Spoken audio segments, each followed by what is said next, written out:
요한복음에는 예수님의 표적이 7개가 나오는데요. 물론 많은 표적을 행하셨다 이런 표현은 나오지만 구체적으로 어떻게 사람을 치유하고 놀라운 일을 행하셨는 그 표적의 설명 내용이 있는 것은 7개입니다.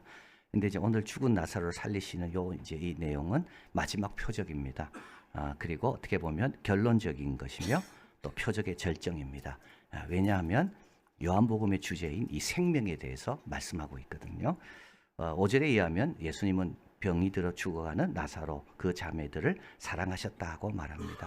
예수께서 본래 마르다와 그 동생과 나사로를 사랑하시더니 그래서 11절에 보면 나사로를 가리켜 우리 친구라고 이야기합니다. 그래서 예수님도 사랑하셨고 제자들도 이 가족을 아주 친하게 지내는 우리의 친구, 그러니까 예수님의 친구뿐만 아니라 제 아들에게도 친구가 되는.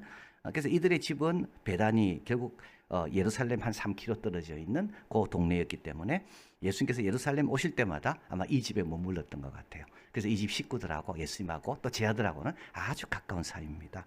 3절 이에 그 누이들이 예수께서 사람을 보내어 가로되 주여 보시옵소서 사랑하는 자가 병들었나이다. 그래서 당연히 예수님이 오실 줄 알고 이 말만 한 겁니다. 병들었습니다. 뭐 예수님 바쁜지 아는데 뭐하러 사람 보냈겠어요. 병이 아주 심하기 때문에 사람 보낸 거예요.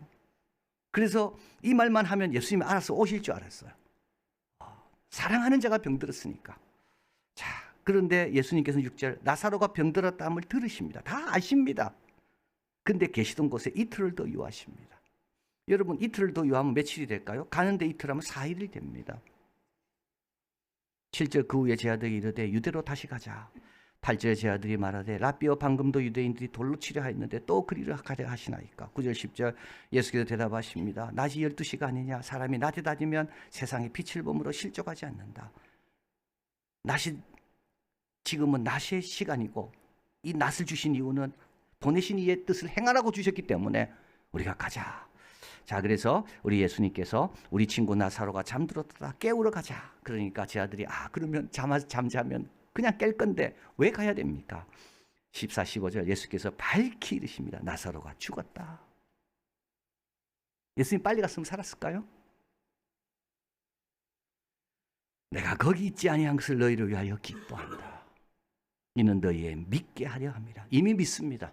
근데 여러분 더 공고해져야 되고요. 더 확실해야 되고요. 다양한 방면에서 예수님의 역사함을 믿어야 되는 것. 이미 제 아들은 믿어요. 그러나 더 믿어야 돼요. 그래서 예수님이 어떻게 된다고요? 일부러 안 가신 거라고요. 자, 이렇게 해서 예수님 제 아들과 함께 이제 나사로 집을 떠나 베다니에 도착하게 됩니다. 17절 예수께서 와 보시니 나사로가 무덤에 있은 지 이미 이제 끝났습니다. 장사 지은 지 나흘. 39절에 죽은 지가 나흘 되었으면 벌써 냄새가 끝났어요. 지금 오시면 무슨 소용이 있어요? 다 끝났는데. 살아계실 때 도와주셔야지. 이게 우리의 한계. 예수님은요, 죽어도 도와줄 수 있다니까요. 이걸 지금 말씀하는 겁니다. 우리는 지금 시간 싸움이죠. 예수님은 시간과 상관없습니다. 우리는 지금 이 시간이 제일 중요해요. 이때 안 도와주면 큰일 나. 이때 놓치면 안 돼. 이게 우리의 생각이에요. 우리는 시간에 매여 있기 때문에. 예수님은요, 시간이 상관없다니까요. 죽은 지 나흘 돼도 예수님은 얼마든지 살려낼 수가 있는 겁니다. 이 차이입니다. 그래서 여러분 예수님과 동행하려면 이 차이를 뭐로 극복하는가? 믿음으로 극복하는 거죠. 자, 이제 마르다를 만납니다. 뭐라 이야기합니까? 주께서 여기 계셨더라면 내 오라버지가 죽지 아니하. 여러분 죽는 게 문제가 아닙니다. 예수님은 살려낸다니까요. 근데 우리는 죽기 전에만 소망이 있고 죽고 나면 소망이 없다고 생각하는 거죠. 예수님은 죽어도 괜찮다는 거죠. 그래서 이미 나흘을 기다리신 거, 나흘 후에 오신 거 아닙니까? 22절 이제라도 주께서 무엇이든지 하나님께 구하는 것은 이거는 평안입니다. 말씀입니다. 이제 끝났고 이제 나사로 문제는 끝났고 이제 살아남은 우리가 어떻게 살아야 될지 주님 좀 지혜를 달라고 평안을 달라고 이 말입니다. 23절 예수께서 가라사 내 오라비가 다시 살리라. 마르다가 가릅니다. 마지막 날 부활에는 다시 살 줄 막연한 거죠. 막연한 겁니다. 근데 마지막 날이 아니에요. 지금이에요. 예수님이 계시기 때문에 지금이에요. 25절 예수께서 가라사대 나는 부활이요 생명이다. 믿는 자는 죽어도 살겠고 이게 부활이죠. 살아서 믿는 자는 영원히 죽지 아니하리라. 이게 생명입니다. 요한복음의 주제는 생명입니다. 여러분, 우리는 땅에서 나서 땅에서 죽습니다. 왜냐? 부모로부터 받은 생명이기 때문에요. 그러나 땅에서 났지만 땅에서 죽지 않습니다. 주님이 예비한 초소에 갈 수 있는 그 생명, 이걸 주기 위해서 예수님 오셨습니다. 예수님밖에 없어요. 그래서 예수님밖에 없어요. 어느 누구도 우리에게, 땅에서 난 우리에게 땅으로 끝나지 않고 천국에서 거할 수 있는 그 생명을 주실 수 있는 분은 예수님밖에 없어요. 그래서 태초에 말씀이 계십니다. 이 말씀이 하나님께 계셨고, 이 말씀은 사람들의 빛은 빛이고 그 안에 생명이셨다 했습니다. 이 생명을 주기에 오신 분이에요. 요한복음 3장 16절, 하나님 세상을 이처럼 사랑하사 독생자를 주셨으니 이는 저를 믿는 자마다 영생을 얻게 하려 합니다. 5장 24절, 내 말을 듣고 나 보내신 이를 믿는 자는 생명을 얻었고 영생을 얻었고 사망에 이르지 않으니 사망에서 생명으로 옮겼느니라. 생명. 요한복음 10장, 내가 온 것은 양으로 생명을 얻게 하고 풍성의 생명. 여러분, 딴 생각하지 마시길 바라요. 예수님밖에 없어요. 예수님밖에 없다니까요. 누가 이 생명을 줍니까? 나는 부활이요 생명이고, 나는 부활이요 생명이다. 이 생명을 주실 분, 그래서 오신 거예요. 그래서 기뻐하는 거죠, 우리가. 그래서 우리가 기뻐하는 겁니다. 성탄절이 왜 기쁠까요? 이제 우리는 땅에서 났지만 땅으로 끝나지 않는, 우리는 천국으로 갈 수 있는 그 생명을 주기 위해 그분이 오셨기 때문에 기뻐하는 겁니다. F.F. 브루스는 말합니다. 예수님의 주권은 현재와 미래의 주권입니다. 죽어도 살겠고 미래의 주권, 현재 영원히 죽지 아니하고 영원히 죽지 않고 지금 살아서 믿는 자는 영원히 현재의 주권, 주권이 발동하는 것이 부활이고 주권이 온전하게 되는 것이 생명입니다. 여러분, 이 부활은 죽음이 감당할 수 없는 것입니다. 죽음이 막을 수가 없어요, 부활을. 왜냐하면 예수님이 살려내시기 때문에. 부활은 죽음이 막을 수가 없어요. 그리고 또 새로운 생명은 죽음을 모르는 겁니다. 거기에는 죽음이라는 사전이 단어가 없습니다. 영생, 아버지 안에 있는 그 생명, 아들에 있는 생명, 믿는 자에게, 영접하는 자에게 자녀가 되는 권세. 이 자녀는 뭐겠습니까, 여러분? 자녀가 되는 권세 중에 최고의 권세는 뭡니까? 아버지처럼 사는 거죠. 마지막 날이 아닙니다. 마지막 때 다시 살아날 게 아닙니다. 이미, 왜? 예수님이 지금 이 자리에 계시니까. 자, 이 선물을 누가 받습니까? 믿는 자가 받습니다. 이건 싹시 아닙니다. 은혜입니다. 꼭 기억하십시오. 여러분, 싹시 아닙니다. 은혜입니다. 은혜는 누구한테만 주어집니까? 믿는 자에게만 주어집니다. 싹시 아닙니다. 은혜입니다. 27절, 가로되 주여 그러하외다. 주는 그리스도시요. 이거는 베드로의 고백과 같습니다. 그러나 약간 다르죠. 세상에 오시는 하나님의 아들입니다. 이걸 주기 위해 세상에 오신 겁니다. 세상을 변화시키고 세상을 이기고 세상에 없는 영생을 주기 위해 외부로부터 세상에 침입한 분이 성탄절이에요. 성령으로 잉태하사 우리 가운데 나신 바로 그분이, 세상으로부터 이곳에 침입해 들어온 분이 바로 누구라고요? 예수님이에요. 생명을 주기 위해서. 자, 이 말을 하고 돌아가 가만히 형제 마리아를 부릅니다. 마리아가 이 말을 듣고 급히 일어나 예수님께 나갑니다. 마리아가 예수 계신 곳에 와서 엎드립니다. 주여 여기 계셨다면 내 오라비가 죽지 아니하리라. 똑같은 말이죠. 항상 살았을 때 문제 해결할 수 있지 죽으면 문제 해결할 수 없다라는 이 생각이 모두에게 공통된 생각입니다. 자, 그리고 대화가 이어져야 되는데 예수님께서 우는 것과 그와 함께 온 유대인들이 우는 것을 보십니다. 심령이 통분히 화가 나십니다. 왜? 대화가 자꾸 막히니까. 누구 때문에? 이 옆에 있는 사람들 때문에. 이 방해꾼들 때문에, 믿음의 방해꾼들 때문에. 여러분, 믿음의 방해꾼이 되지 않기를 바라요. 예수님이 그러면 그 사람을 미워하세요. 왜냐하면 지금 1대1로 대화를 해야 되는데 우물가 여인처럼 1대1로 만나 대화를 하면 믿음이 생길 건데 마르다는 그랬습니다. 그런데 이 마리아는 지금 옆에 이 방해꾼들이 따라오는 바람에 대화가 이어지지 않아요. 그래서 통분히 여기시는 거예요. 그리고 눈물을 흘리십니다. 우리 예수님은 나는 부활이요 생명을 했는데 왜 우십니까? 여러분, 우리 장례식장 가면 왜 웁니까? 부활인데, 다 믿는데, 하나님 품에 안식할 건데. 여러분, 장례식 가서 웃음이 나옵니까? 그래도 안 나옵니다. 아쉬움도 있고 미안함도 있고 다시 못 본다는, 그 천국 가서 볼 때까지 기다려야 된다는 그런 마음이 있기 때문에 슬픈 거죠. 우리 예수님도 마찬가지입니다. 다 슬퍼하는데 예수님 혼자 웃습니까? 그렇지 않습니다. 그러나 예수님의 이 우심은 과거형입니다. 계속 울지 않아요. 우리도 마찬가지예요. 계속 울지 않아요. 부활의 소망이 있기 때문에. 자, 그리고 37절에 어떤 이는 말합니다. 소경의 눈을 뜨게 한 이 사람이 그 사람은 죽지 않게 할 수 없었더냐. 우리가 어려움 당하면 두 가지입니다. 하나는 예수님의 능력에 대해서 의심하고 또 하나는 예수님의 사랑에 대해서 의심합니다. 왜 나에게만 이게 있습니까?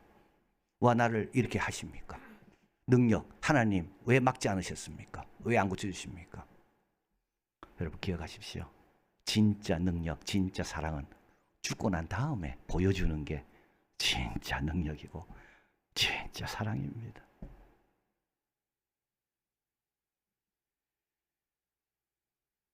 사절에 예수님 말씀하셨습니다. 이 병은 죽을 병이 아니라 하나님의 영광을 위함이다. 남에서 소경된 자 누구 죄 때문입니까? 하나님의 영광, 기회, 믿음을 회복하고 믿음이 강하게 될 수 있는 기회. 자, 그리고 돌을 옮겨라 하시고 예수님께서 41절 42절 돌을 옮겨 놓으니 눈을 들어 하늘을 보시며 우르를 보시며 가라사대 아버지여 내 말을 들으신 것이니까. 예수님의 기도가 이게 처음 나옵니다. 예수님이 이 문제를 놓고 기도하셨다는 거고요. 내 말을 들으신 것을, 그리고 항상 내 말을 들으신 줄 알았나이다. 예수님은 늘 기도하신 걸 알게 됩니다. 늘 기도하셨습니다. 43절 이 말씀을 하시고 큰 소리로 나사렛아 나오라 부릅니다. 여러분 기도 다음에 이 외침이 선포가 나오는 거예요. 앞에 기도가 없으면 선포가 힘이 없다니까요. 여러분 앞에 기도를 많이 하셔야 선포가 힘이 있다고요. 예수님도 마찬가지입니다. 늘 하나의 선포를 위해서 기도를 많이 하신 거예요. 하나의 가르침을 위해서 아버지한테 기도를 많이 하셨어요. 이 말씀을 하시고 큰 소리요 나사렛아 나오라. 자, 죽은 자가 수족을 베고 동이체로 나옵니다. 그 얼굴에 수건에 쌓였습니다. 예수께서 가라사대 풀어놓아 다니게 하라. 여러분 이거는 부활 아닙니다. 이건 부활의 표적입니다. 나사로는 다시 죽었습니다. 이건 소생입니다. 부활의 표적을 위해서 하나님께서 나사로의 죽음을 사용하신 겁니다.